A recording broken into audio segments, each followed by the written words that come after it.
Boa tarde, turma! Hoje a nossa aula é de ciências. Existe na Terra uma grande diversidade de animais. Uns vivem na água, outros vivem na terra, uns voam, outros não. Cada um com características bem diferentes, não é verdade? Os animais devem ser respeitados. Eles ocupam um papel muito importante na natureza, e principalmente para nós, seres humanos. A alimentação dos animais. Cada animal tem um hábito alimentar diferente um do outro. Uns comem só carne, outros comem vegetais, outros comem de tudo um pouco. Então, esses animais, eles são classificados em 3 tipos. Os animais herbívoros, que são os animais que se alimentam só de vegetais, como por exemplo a girafa. Os animais onívoros são os animais que se alimentam de carne e vegetais. Temos como exemplo o porco. Ele come de tudo um pouco. Os animais carnívoros são os animais que se alimentam de carne, como por exemplo o leão. O habitat dos animais. Existem animais terrestres, que são os animais que vivem na terra, e os animais aquáticos, que são os animais que vivem na água. O elefante, ele é um animal terrestre. E o golfinho, ele é um animal aquático.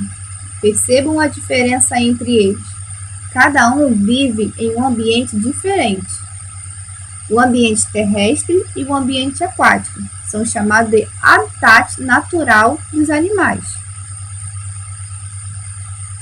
Como nascem os animais? Vocês lembram como nascem os animais? Os animais que nascem através de ovos, eles são chamados de ovíparos. Temos como exemplo a galinha e o pato, que são animais ovíparos. Eles nascem através de ovos. Os animais que se desenvolvem dentro da barriga da mãe são chamados de vivíparos. Temos como exemplo a baleia, o macaco e os seres humanos. Classificação dos animais. Os animais são classificados em 2 tipos, em vertebrados e invertebrados.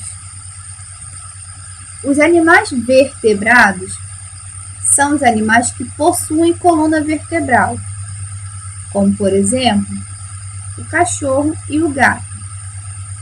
E nos vertebrados, vamos ter alguns grupos de animais com características bem diferentes.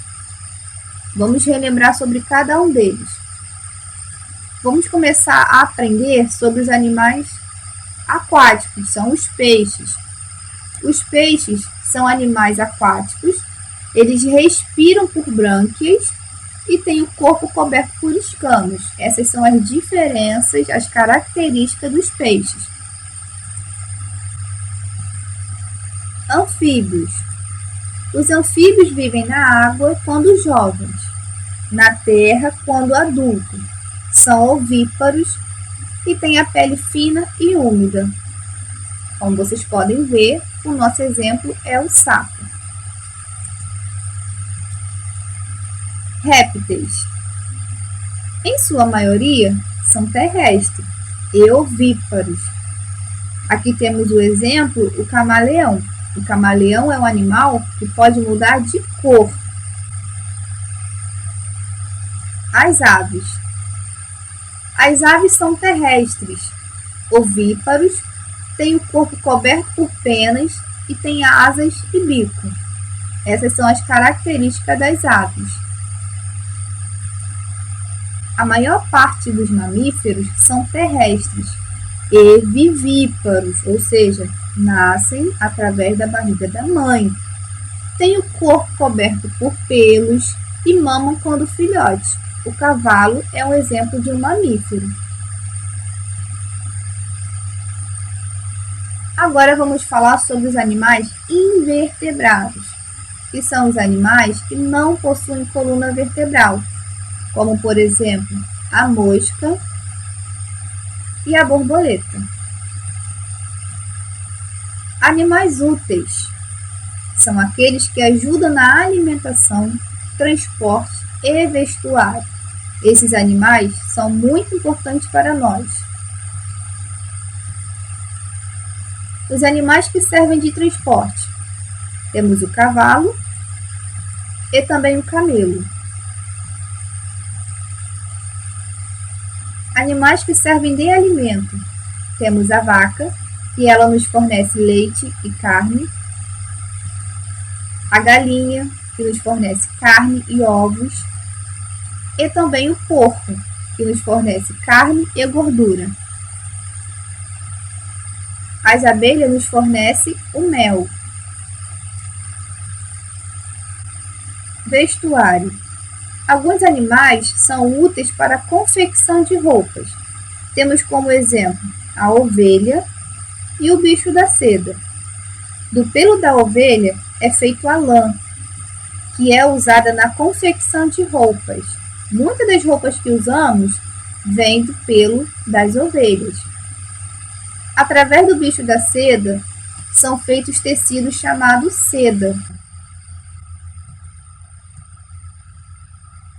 Animais que transmitem doenças. O mosquito Aedes aegypti, que é o transmissor da dengue e da chikungunya, e da zika também. O rato, que é transmissor da doença leptospirose. O barbeiro, que é o transmissor da doença de Chagas. E para finalizar a nossa aula, temos os animais peçonhentos, que são os animais que possuem veneno. Temos o escorpião, a cobra e algumas aranhas. Agora vocês farão as atividades da folhinha. Caprichem! Tchauzinho e até a próxima aula.